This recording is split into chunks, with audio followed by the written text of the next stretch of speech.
Mid-Canada Fasteners and Tools in Brandon takes pride in selling the tools farmers and tradespeople rely on.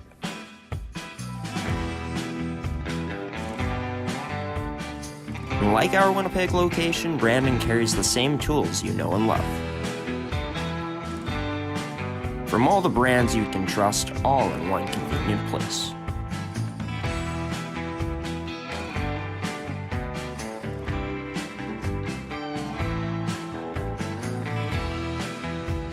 And with unbeatable service, we'll make sure you get the right tools to get the job done. Mid-Canada Fasteners and Tools in Brandon, proud to serve Brandon's industrial needs since 2018. Stop on by today at 358 Park Avenue East.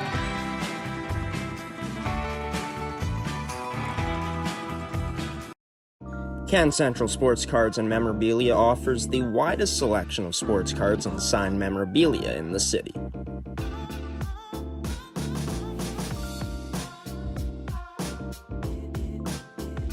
For dedicated casual and new collectors, Can Central Sports Cards and Memorabilia has everything a collector could ask for. Everything we sell is stored with care, and with help from our knowledgeable team, we'll help you find exactly what you're looking for. We carry Upper Deck hockey card brands like Series 1 and 2, the Cup, Ultimate, SPA, and plenty more. So what are you waiting for? Come down to Can Central Sports Cards and Memorabilia, Winnipeg's premier sports cards and memorabilia store.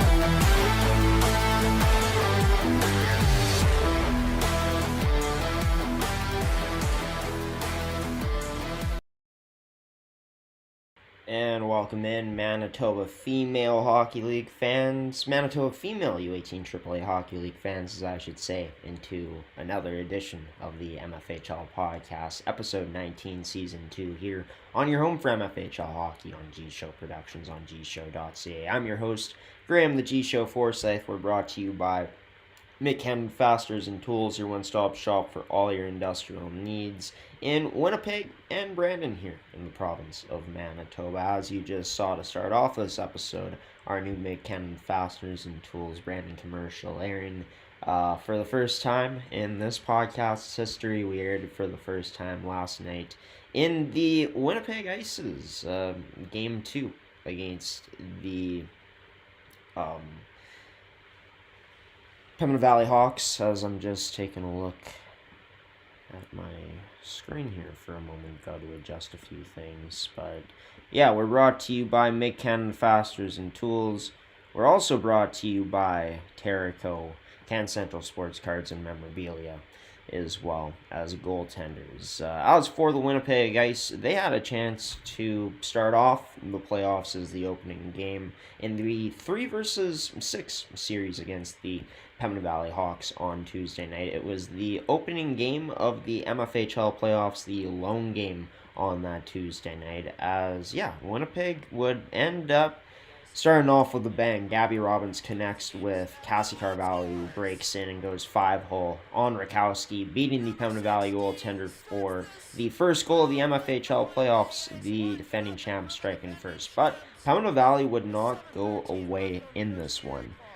As for this top line going to work, Jessica Anderson finding the loose puck in the slot and putting it home past Bailey Grunwald as the Hawks' leading goal scorer this season, able to tie it up at 1 apiece. Into the third period, flipped into the neutral zone for Emma Duran, who makes a nice move past the Winnipeg Ice defense. Had Brigg heading to the net, but instead found Jessica Anderson at the back door to put Pembina Valley up 2-1, and for Pembina Valley, they would hold on to win 2-1 in Game 1, handing the Winnipeg Ice their first playoff loss since 2021-2022.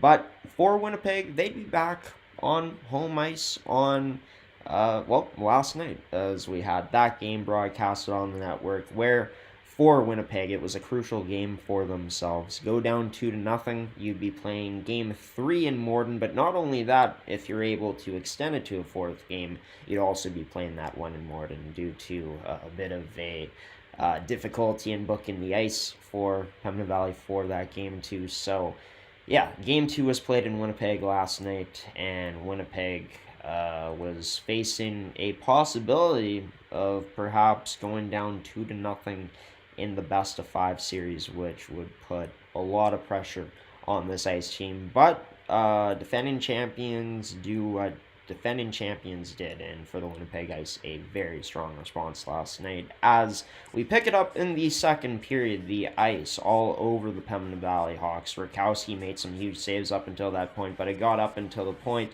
where Claire Hudson would throw a shot on net, tipped home by Hallie Chaplet to break the ice for Winnipeg, as they would lead this game to open things up and scoring in the second period. They'd hold Pembina Valley's attack off, and then this pass sent to, Sophie Wallace-Desensky, who would put it into the back of the net. So we're actually going to replay that. We were a bit too zoomed in. This should be a bit better. Yeah, Wallace-Desensky sprung with a pass and in alone on Rakowski and beats her 5-hole. A bit of hesitation from Wallace-Desensky before she put it in. Her first career MFHL playoff goal, as it would be enough for the Winnipeg Ice to take it home 2-0 to, of course, tie that series up at 1 apiece, sending it back to Morden coming up. Tomorrow night is when Winnipeg will be in action for that Game 3. But the MFHL playoffs have started off very entertaining so far, as 2 games were played on Wednesday night, both seeing the favorites taking home W's in the Winnipeg Avers and the Eastman Selects. As for the Brandon Wheat Kings, in their first ever playoff appearance in their first year in the MFHL U18 AAA League, they end up going into Shoal Lake and coming away with a win, a huge second period, which saw them go up 2-0. They would add on an empty net goal to make it 3-1 to go up in that series where, they'll lead the Chiefs. Game 2 will be played tomorrow, as all series will be in action on Saturday. That's the updated bracket. As for the Winnipeg Avers and Westman Wildcats, they are the only game that's going to be played tonight, the only series that's going to be having a game played, as that one will go tonight. I believe 7:30 p.m. start time in Hartney. Stats leaders. To start off here in the MFHL playoffs, Ireland Timchuk had herself a huge round in the play-in. She still leads all players in points through the first few games of these playoffs. Liberty, Amy, Kelsey Dinez with huge Game 1s for themselves. Kaylee Dittmore also with a huge Game 1 for herself with 2 goals and an assist yesterday for Brandon. Danica Averill was excellent in the Game 1 win. 48 stops on 49 shots against, or I guess 47 stops on 48 shots against. Elise Denbo's numbers, even in the play-in loss, ridiculous there for the Central Plains Capitals. These are all the leaders in the goaltending categories. The top 6 in points in the MFHL points leaders, is there's a 3-way tie there for 4th in points, as you can see. But here's a really interesting stat, is Isabelle Carrier and Gina Plett both getting their first career MFHL playoff starts. For Kennedy in Game 1 on Wednesday, earned a shutout, and Plett stepping up big time in a win that the Winnipeg Ice really needed last night in her first career start, also getting a shutout. 8 goaltenders so far have won in the playoffs, as you can see there. 6 new winners during these, or I guess 5 new winners during the quarterfinal series, since Denbo, Kennedy, all got wins during that play-in. Same with Jane Sugimoto. So, yeah, those are the stats leaders. Check out MFHL U18 AAA.com for more information on those. This is how the schedule looks heading into this weekend of MFHL playoff action. In terms of Sunday games, there's going to be no Sunday games in the MFHL, as all of the Game 2s, the Game 3s of these series are going to be going tomorrow, as it's going to be a loaded schedule and the best time of the year here in the MFHL. And as for the series, we're going to get into them and how they've been going in this edition of the MFHL podcast coming up here. First, though, we're going to send it to some highlights from the showdown for first to end off the regular season here. In the MFHL, we're also going to, we're going to get into another set of highlights. The last game of the regular season that we did between the Eastman Selects and the Yellowhead Chiefs. Once we come back, I'm going to show you some highlights from the first game from the Avros and Westman Wildcats series, and then we're going to get into, how all these series have started so far here in the 2025 MFHL playoffs on this edition of the MFHL podcast for episode 19, season 2. Some highlights from some regular season action coming up, and then, highlights from the postseason and much more to come here on this Friday afternoon. Everybody stay tuned. Dial into this first period of action, and live from Niverville, Manitoba on G-Show Productions on G-Show. This is game 32 of this regular season this afternoon between the Selects and the Chiefs, the Yellowhead Chiefs, that is. And this MFHL Game Day broadcast brought to you by Mid-Canada Fasteners and Tools, Terrico, Goaltenders, and Can Central Sports Cards and Memorabilia. Hepner trying to maneuver away from the pressure. Gets it up to the point to Haas. Haas' shot tipped on net, denied by Johnston. Thank you for tuning in on this Super Bowl Sunday, by the way, everybody. Let us know what your favorite Super Bowl after. Oh, it scores! Right as I'm talking about the Super Bowl, it's a super goal for number 19 and Danielle Hepner. To Callie Remillard, plays this over. To Lexi Remillard. Over to Hepner as her shot ends up deflecting off the pads of Johnston. On to Callie Remillard's stick now. She circles up, rebound there, scores! And is it Danielle Hepner again? I think it just maybe makes this a 2-0 lead for her Eastman Select squad. Trying to get this down low. It does go to Heidinger. Tries to locate in the slot. It gets there. That shot not able to go through. Now Heidinger banging away at it. Scott Cook unable to put that in back door, but up to the point it goes. Chloe Carrier's shot. Just getting a piece of that was Gracie Johnston to clog the wall up. Sent down low. Now ends up to the point for Rose Cochran. She tries shooting, but fans on it. Ends up onto Hepner's stick. It's number 19 with 2 goals already. And this 2-0 lead, kicks it out. That shot on net, off the post, scores! A hat trick for number 19. As she completes the natural Hattie to put Eastman up 3-0. Are you kidding me? But taken away by Eastman again, below the goal line, worked up to the point. Haas, her shot, looking for a tip, side of the net. Hepner denied. Rebound there. We're back to even strength. Still banging away at it. Eastman shoveled in front of the net again, but turned aside by Johnston. As Veach sends this below the goal line for Pollock. Pollock tries to protect this puck. Now out in front, loose in the slot. Despiers-Lair unable to whack away at it. That's a great job by Eastman to converge on that. Labossiere makes a heads-up save off of that deflection. As they go off for a change. 1:14 remaining in this period. This chipped up by Maxwell, but unable to get to it first as Lexi Remillard back in her own end. This stretch pass up, connects, offside, not going to be called. Heidinger dangles in, scores! Into the opposite corner by Sophia Heidinger, the most recent goal scorer in this game. Now Vaderigo plays it to the net, gets it with a great hand-eye out of the air. Face-off won by Eastman up to Lexi Remillard. Her shot through deflects wide of the net off the stick of Schroeder. Dixon gets it off the boards to the slot. That shot scores! Isabella Carey makes it a 5-0 game. Cochran up the boards, turns this over to Rigaud. Ends up back in the neutral zone. Gray able to get a step. Gray in. Oh, has her pocket pick. Great defensive effort on the back check by Blake Hawes as she got a stick in. Off the stick of an Eastman player back down to the yellowhead zone.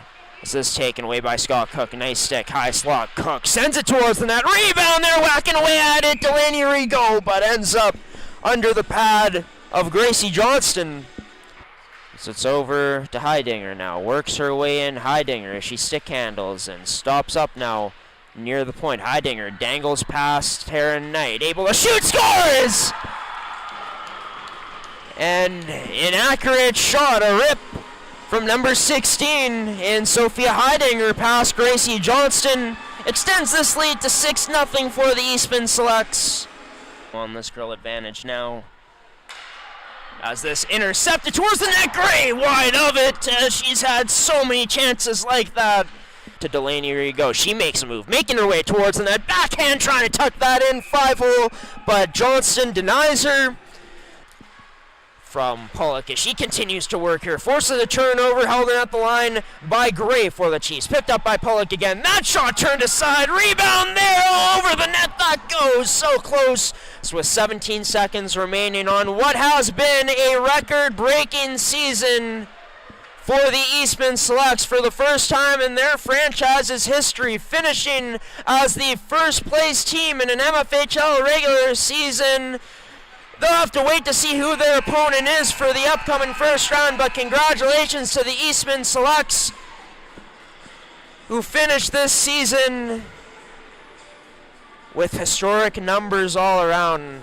Only 33 goals against all season long, which we're going to do some digging. Has to be an all-time best, you'd have to think so. Mid-Canada Fasteners and Tools has been the place to shop for your industrial needs for over 20 years. Carrying the tools you need to get the job done from the brands you can trust, Mid-Canada Fasteners and Tools has you covered.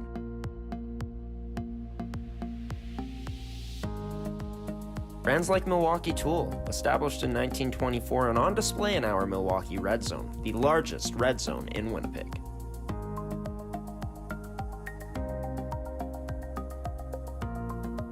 With construction workers and tradespeople in mind, Mid-Canada Fasteners and Tools is your one-stop shop for all your industrial needs. So come on down to our Winnipeg store location today, located on 1557 King Edward Street in Winnipeg, Manitoba.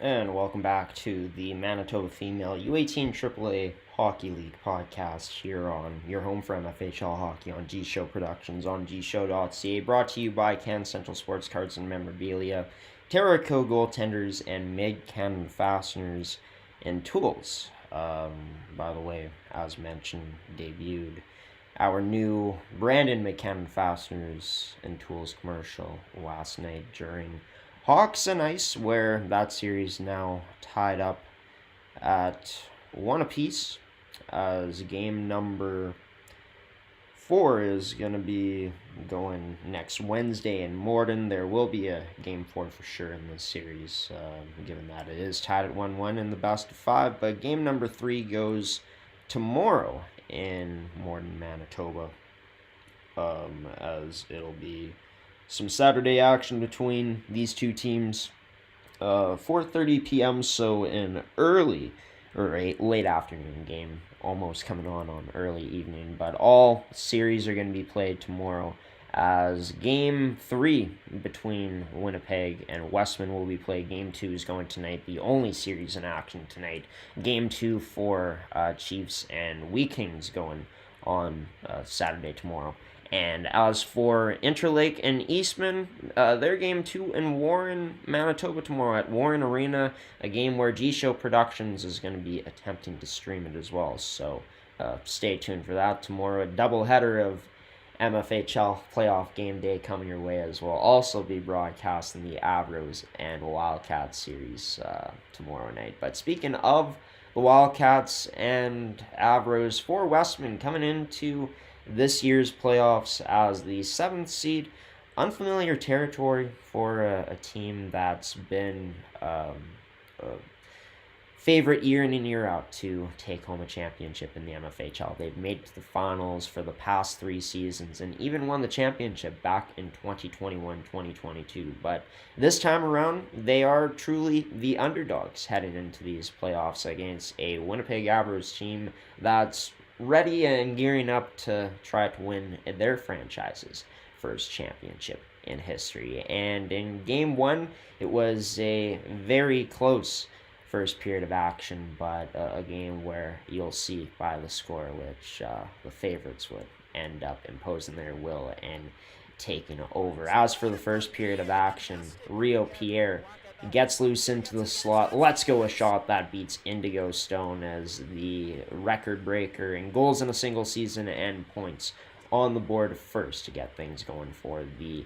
Winnipeg Avros. But after a power play for the Westman Wildcats where they would sustain some good pressure, passed up to the point to Cadence Mann as through a screen, she would end up beating Madeline Sylvester to tie this game up at 1 apiece. On to the second period, as the Avros already up by 2, scoring to start off the period. It'd be Liberty Amy getting loose at the side of the net to put it home past Indigo Stone post in, as Amy would have a 4-point night in the Game 1 win along with Kelsey Dinez, as the Avros would add on 2 more after that in the, well, 1 more in the second period and then another in the third period. Westman, they pushed throughout that game at points, but overall it was the Avros that just ended up being too much for this Westman Wildcats team. And we talked about it heading into the series in our playoff preview, right? That this was going to be a true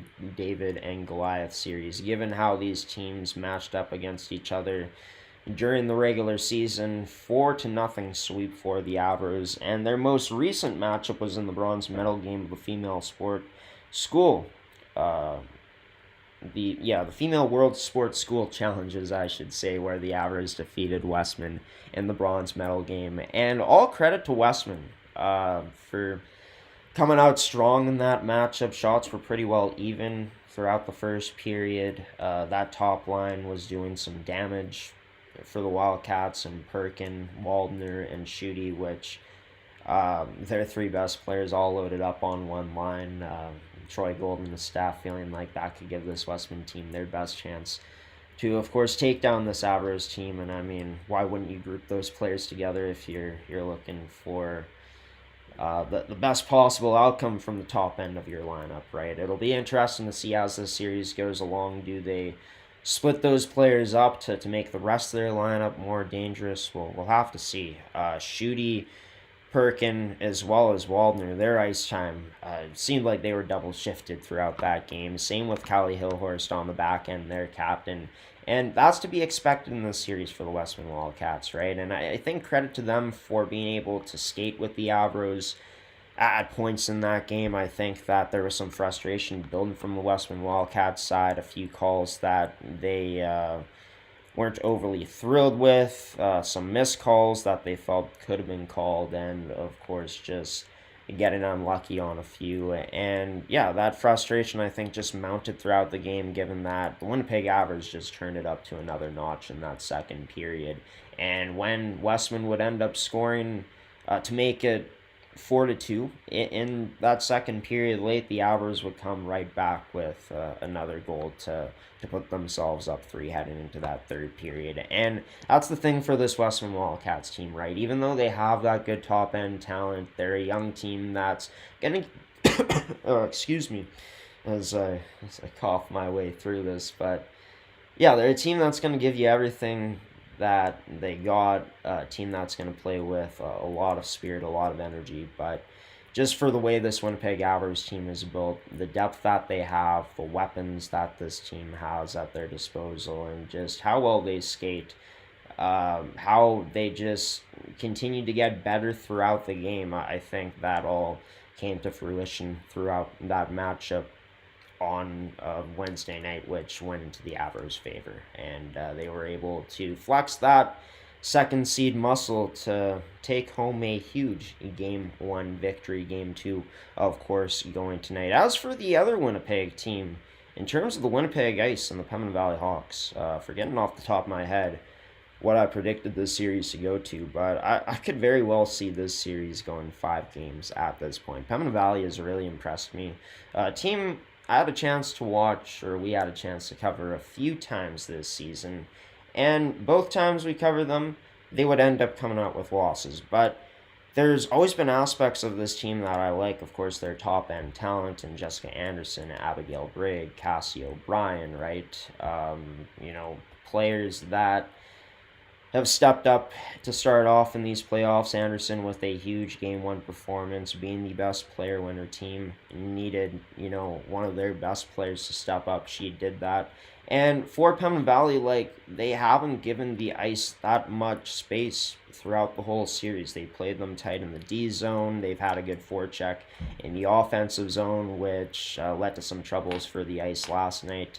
And, really at points last night, we're still threatening on potentially tying the game until the Winnipeg Ice were able to get that insurance mark. I think that last night was such a huge win for this Winnipeg Ice squad, given that you go to Morden for the first time down 2-0, and if you win that game, then you have to travel back to Winnipeg and then back to Morden. So it's just a lot more effort in the road for the Ice to end up making it into another semifinal if they were to go down 2-0, and they avoid that last night. We'll say that for this Winnipeg Ice team, they turned it up during the second period yesterday, had a lot of the pressure against Pembina Valley, but even when the Winnipeg Ice have been able to have their long stretches of offensive zone time, cycling the puck effectively, and we saw them open up the game with most of the pressure yesterday. Pembina Valley's just found a way so far to hang in there, and then once they're able to break out successfully and start to get maybe a shot on net and get into the zone, then they start to establish their pressure, right? And even when this team has been dumping pucks, they've been getting after it on the forecheck and forcing turnovers into their possession, as already mentioned. So Pembina Valley to have their best shot to beat this Winnipeg team. As we talked about it, heading into this series, it was a questionable, right? Can you skate with them, and can you outwork this Winnipeg Ice team? Well, Pembina Valley arguably did in that first game, and even though Winnipeg ends up outworking them in the end last night, it wasn't any shortage of work from the Pembina Valley side in terms of not having hard work. That aspect was there. It's just not as much puck luck perhaps as they had in Game 1. The Ice had a bit more puck luck than they did in Game 1. They're gripping their sticks a bit too tight. Those passes a bit off the mark in that opening night loss. Got a lot better last night, as we saw in those highlights. The Winnipeg Ice taking a lot of pressure off themselves winning that game, as that series will be continuing tomorrow, late afternoon in Morden, Manitoba. As mentioned, as for this series, the Eastman selects an Interlake Lightning, as Eastman was able to come away with a 3-0 win on their opening night of the playoffs on Wednesday. 3-0 over Interlake, as Isabelle Carrier, in her first ever MFHL playoff start, ends up getting the victory. For this Eastman Selects team, they were powered by, a huge performance by Isabelle Labossiere gets the win in net, not Isabelle Carrier. Isabelle Carrier was the one that scored 2 goals. I don't know why I always get those two names mixed up in terms of their last names. I guess their first name's so similar, right? But yeah, Isabelle Labossiere ended up getting her first career start in MFHL action and came away with a shutout, is what I meant to say. And the offense powered by a huge 2 goals from Isabella Carrier on that Wednesday night, in a game where Interlake ended up getting outshot 38-16 against the Eastman Selects. And just another game for the Eastman Selects where it's just been the status quo for them. I didn't have a chance to watch that game. We didn't have access to any highlights, and we were also in Winnipeg at Seven Oaks broadcasting that Avros and Wildcats game one. But yeah, from what we've seen this season, I'm sure a lot of that carried over into the playoffs for this Eastman Selects team, a team that limits their opponents in shots as well as anyone in this league. Only 33 goals against given up in the regular season, right? And yeah, that strong defensive play and their goaltending making the saves when they needed their goaltender too in Labossiere came through for them. And yeah, just in terms of their goal scoring, yes, it comes from Isabella Carrier twice. But we take a look at who assisted her, the defense getting active into the play, as Blake Haas ended up having 2 assists in that game one victory. Sophia Heidinger, a forward, getting in and having the primary assist on that opening goal of the playoffs from Isabella Carrier in the first. And then Delaney Rigaud is able to get into the action and score her first of the postseason, led Eastman this season in goal scoring. And yeah, Normando was able to get in with a secondary assist in there again, and then a forward and Callie Remillard also getting on the board with a primary assist on that last goal. So Eastman proven once again they just have so many pieces to beat you, and for an Interlake Lightning team that is trying to find any type of positives for themselves and trying to keep their spirits high heading into the upcoming games in this series. It's going to be really tough, a really tough task for this team to be able to take out who's been the best team in the MFHL this season in the Eastman Selects, because throughout the regular season they proved how balanced and how dominant defensively they were, how many players that can beat you by putting the puck in the net, whether it's their forwards or defense. Of course, no defense scoring for them in that game one victory, but getting involved by putting up quite a few assists throughout, with Hawes and Normandale having huge nights as well. So Eastman, as advertised, all their best parts of the lineup stepping up in that game one victory. Game two going tomorrow afternoon in Warren, Manitoba, which this is... if Interlake wants any chance to have a chance in this series, you got to get that game tomorrow. You got to pull off an upset and shock this Eastman Selects team to have any chance, right? We hope to be able to live stream that game. We're going to attempt it, that's for sure. Just hoping that the Wi-Fi holds up for us tomorrow in Warren, Manitoba. Getting on to the final series. That was the final first-round series to get going in the MFHL playoffs. The cross-province battle between the Brandon Wheat Kings and the Yellowhead Chiefs. Of course, travel time the most between these two teams out of any series, as it's about a 4 to 5 hour distance from Shoal Lake to Brandon, depending on what route you end up taking.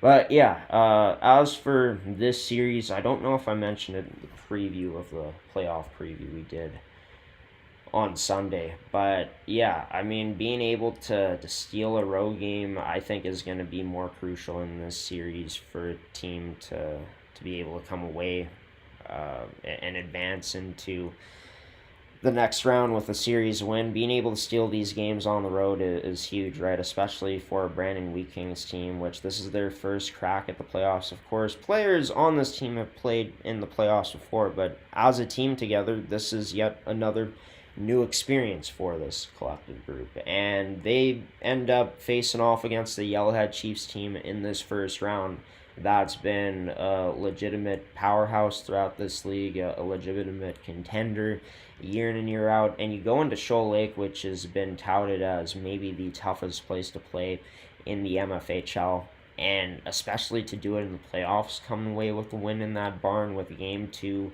being back in Brandon. Like, look, the Brandon Wheat Kings in this game last night got outshot by quite a bit, as we take a look at the statistics from that game one win for Brandon. Yeah, 48-28, they were outshot in the shot category, right? But when you're able to have a goaltender like Danica Averill, it just takes so much pressure off your team, especially for a goaltender that's been there before.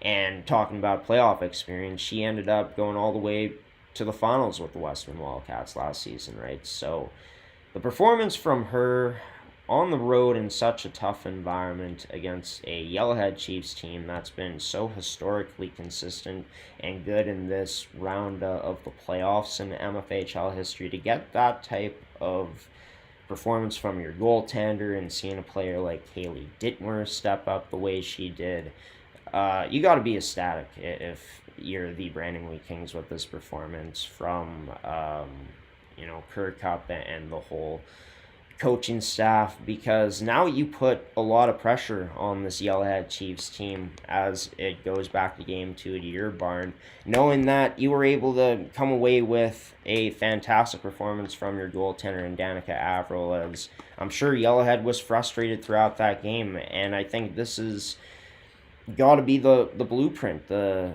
game plan, the road to success in terms of winning this series for the Brandon Wheat Kings. Is, yes, he'll probably get outshot quite a bit throughout these games in this series against the Yellowhead Chiefs team that's very talented, but we know how huge goaltending is, and goaltending can win championships, or at least lead you on a long playoff run if everything comes together. And that's what the Brandon Wheat Kings have, along with a team that just makes the right adjustments, very much like the Yellowhead Chiefs, even though I said Yellowhead had the advantage heading into this series based off the experience that they've had before. Like, Brandon coming into this series as the 5th seed has been playing better and better as the season's gone along. And when you're able to have a goaltender on the level of Danica Averill and a team that's been able to make the good adjustments like they have throughout the season to get the most out of their lineup, and to see that come to fruition yesterday in this team to play hard and battle hard to get that victory, you put a lot of pressure and maybe even a bit of doubt into the backs of the minds of the Yellowhead Chiefs heading into game 2 tomorrow, knowing that it could be a must-win for this team, knowing that it could be tough to come back down 2-0 against a team that has such a hot goaltender in terms of how she's been playing down the stretch in Danica Averill. But if there is any team that's shown they can come back from down 2-0, it is this Yellowhead Chiefs team last season, of course, defeating a very young Abruz team in Game 5 of that first round series after going down 2-0. We'll see if history repeats itself here this season. But Brandon, it didn't pick them to win the first round series against Brandon, but they got against Yellowhead, but they got all the pieces to be able to pull off an upset.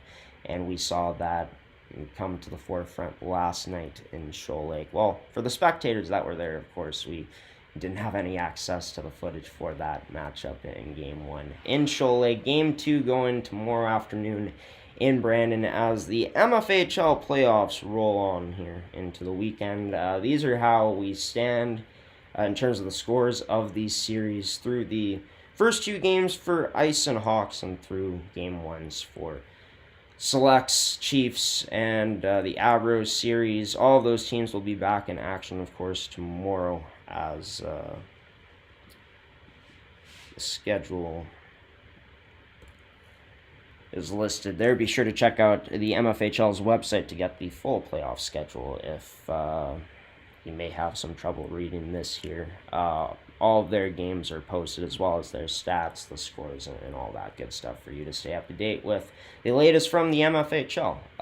We're going to keep you up to date with the latest from around the playoffs throughout the 2025 MFHL postseason. No Saskatchewan AAA talk this week, but that will be coming back on next week's edition of the MFHL podcast. We're going to throw it to one last commercial break, and then I'll be back for some final words on this edition of the show.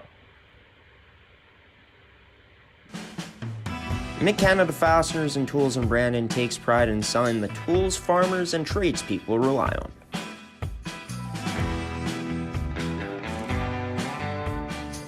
Like our Winnipeg location, Brandon carries the same tools you know and love. From all the brands you can trust, all in one convenient place.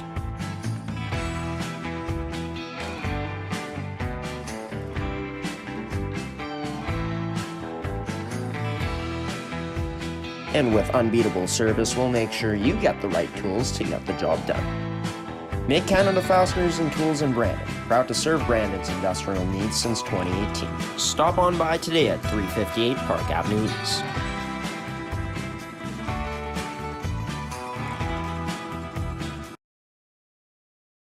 And welcome back to the MFHL podcast, everybody. We're going to end things off here in just a moment, but before we do that, I just want to get into the latest commitment made from the MFHL. Congratulations to senior goaltender Cassia Rakowski on committing to McKendree University to play women's Division I hockey in the ACHA division next season. For Rakowski, of course, been a treat to watch her so far in the first round, and in ways kind of making me crow right now is one of my concerns with Pembina Valley is how would the goaltending hold up in terms of the consistency. Well, the McKendree University hockey player is making some noise here in the playoffs so far to start things off, to say the least. As for McKendree going to be getting a fighter, a competitor in that crease next season and throughout her university career in Cassie Rakowski. So congratulations to her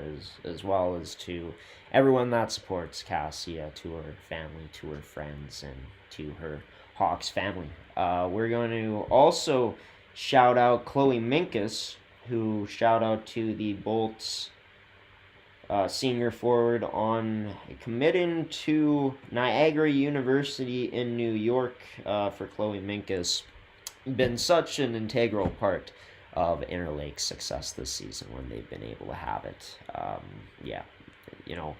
For that New York University hockey team, Niagara University, they're going to be getting a skilled forward and a hard-working forward in Chloe Minkus added into their program. Want to thank you all for tuning into this edition of the Manitoba Female U18 AAA Hockey League podcast. We're going to have 2 games on tap tomorrow as the MFHL first round of the playoffs roll on. We'll show you the bracket one last time here, everybody, as these are how we sit with the scores heading into this weekend of action. As for the Avaros and Wildcats, they're the only game that's going to be playing tonight. And then they'll be back in action tomorrow in Winnipeg at 8 p.m. All 4 series in action tomorrow. As mentioned, as the MFHL playoffs continue to roll on, and what I think is going to be some great endings to these series. We're early into them, and, the fun has only just begun, everybody. Continue to follow us here on the MFHL podcast and on our MFHL playoff game day live streams, as we'll have them for you all throughout the playoffs here, all the way until the end of this 2024-2025 season, once April hits. But want to thank everyone for tuning into this one. If you enjoyed this edition of the MFHL podcast, be sure to consider subscribing, leaving a like, and turn on notifications, and potentially sharing this episode, as all those things help spread the word about, us producing this podcast, and may interest someone that hasn't seen this podcast and may like content like this, right? But if you just decided to view this episode today, we appreciate that too. Hope you all have a wonderful weekend. Thank you to McKen Fasteners and Tools, Can Central Sports Cards and Memorabilia, Terrico, and Goaltenders for sponsoring another edition of this show. Like I just said, everybody, hope everyone has a fantastic weekend. Thank you for tuning in if you did. Enjoy all the great hockey coming your way this weekend, folks, and especially for you MFHL fans, as like I said, we've only just begun in what should be a fantastic 2025 playoff season here in the best U18 AAA hockey league in the female scene that Manitoba has to offer. Graham the G Show Forsyth saying so long and giving you a peace out on this Friday afternoon, this early Friday evening, everybody. Take care. Thanks for tuning in.